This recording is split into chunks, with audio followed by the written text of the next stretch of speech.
కోరుకుంటాము. అంటే మంచిగంటే కొత్త రుచులు కావాలని కోరుకుంటాం. వారు కూడా అరణ్య ప్రయాణంలో ప్రయాణం చేస్తున్నటువంటి వారు మాంసం కావాలని కోరుకున్నారు. మనం కూడా డిన్నర్ అయితే ఏం కోరుకుంటాము? మాంసం కావాలని కోరుకుంటాం, బగారా కావాలని కోరుకుంటాం, ప్రత్యేకమైన వంటలు కావాలని కోరుకుంటాం. కానీ ఈ లోకంలో శారీరకమైన సంబంధమైన ఆహారం కన్నా పరలోక సంబంధమైన జీవాహారం మనం భుజించడము చాలా గొప్ప విషయం అని గుర్తుపెట్టుకోవాలి. చాలా గొప్ప విషయం అని. కాబట్టి మా ప్రియమైన సహోదరి సహోదరులారా, దేవుని మాటలు ఒక పుల్లైనను ఒక సున్నైనను తప్పిపోజాలవని గుర్తు చేసుకోవాలి. యెషయా గ్రంథము 30వ అధ్యాయము 21వ వచనాన్ని చూద్దాం. యెషయా 30వ అధ్యాయం 21వ వచనం.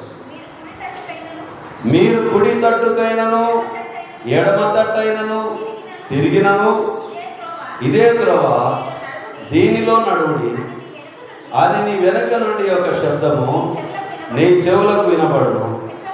చెక్కబడిన మీ వెండి పదిమలు కప్పును, పోత పోసిన మీ బంగారు. చూడండి, మీరు మారిన తర్వాత ఏం చేయొద్దంటున్నాను? నీవు కుడి తట్టుకైనను ఎడమ తట్టుకైనను మీరు చూడకండి, తిరగకండి.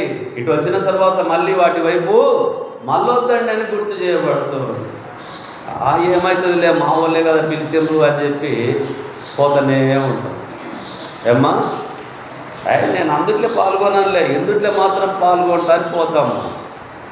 కానీ అది కూడా మంచిది కాదు. దేవుని మాట ఏదైతే చెప్తే అది మనం వినాలి. దేవుడు ఏదైతే చెప్తే అది మనం తినాలి. దేవుని మాటకు వ్యతిరేకంగా కుడి పక్కైనను ఎడమ తట్టుకైనను మనం తిరగకూడదు. ఏసే నా గురి అని చెప్పి దేవుని వైపు మన ప్రయాణం జరగాలి. ఇంకొక మాట కూడా చూద్దాం. 42వ అధ్యాయం యెషయా 16వ వచనం. వారు ఎరుగని మార్గమున, వారు ఎరగని మార్గమున గుడ్డివారిని తీసుకొని వచ్చేదారు. వారు ఎరగని త్రోవలలో వారిని నడిపింతురు. వారి ఎదుట చీకటిని వెలుగుగాను వంకర త్రోవలను చక్కగాను చేయుదును. నేను వారిని ఇడవక ఈ కార్యములు చేయుదును. వంకరగా ఉన్న మన జీవితాలను చక్కపరిచేటటువంటి దేవుని దగ్గర ఉన్నాం.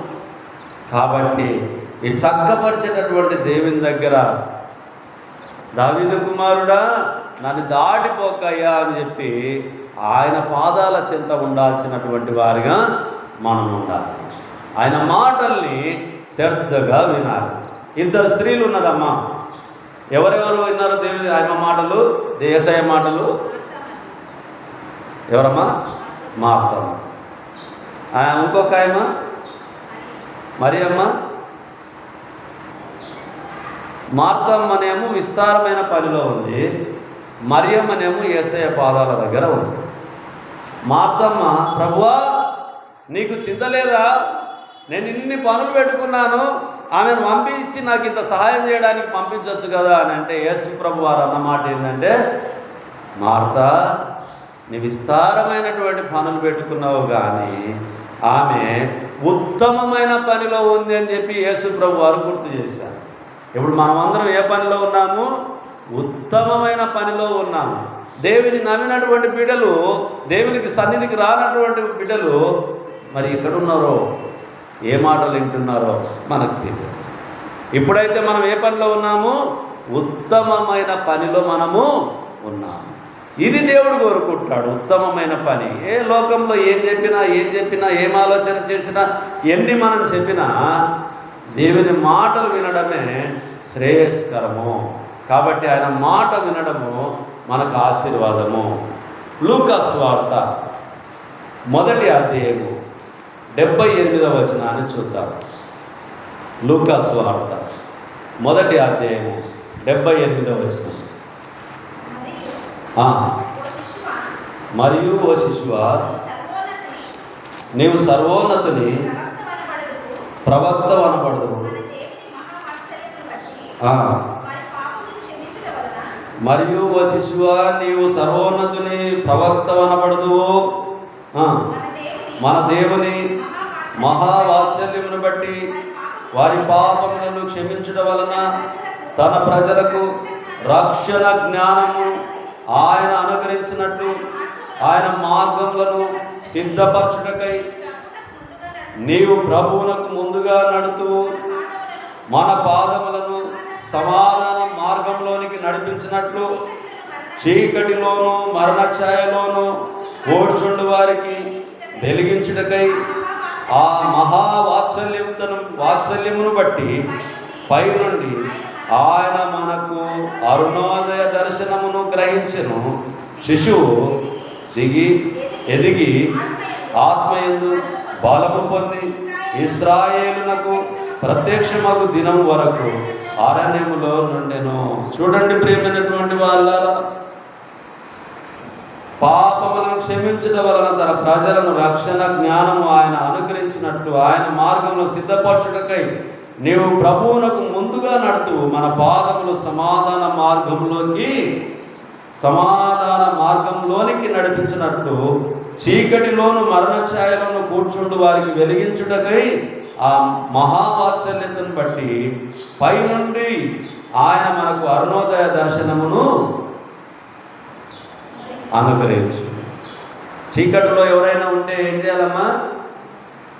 ఉండు తల్లి, చీకట్లో బాగుండవు అని చెప్పి మట్టుకున్నామా? అమ్మా, వెలుగులోకి తీసుకొని రావాలి. నేను తప్పు చేస్తే ఏం చేయాలి? చిన్న, నువ్వు తప్పు చేస్తున్న బిడ్డ, నన్ను గద్దించాలి. లేదు, వాని ఇష్టం పారనాయన, ఆయన ఇష్టం పారనాయన అని మనం అనుకున్నాం అనుకో, ఈ వాక్యంలో ఉన్న ప్రకారంగా మనం నడుచుకున్న వారమవుతాం. చీకట్లో ఉన్న వారిని వెలుగులోకి త్యాని వారిగా మనం ఉంటాము. కాబట్టి వెలుగు అంటే క్రీస్తు, చీకటి అంటే పాపం.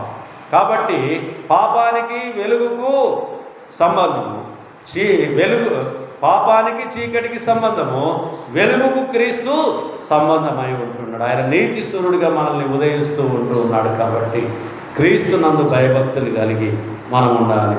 యోహాను సువార్త 16వ అధ్యాయము 13వ వచనాన్ని చూసుకొని వాక్య భాగాన్ని ముగిద్దాం. యోహాను సువార్త 16:13.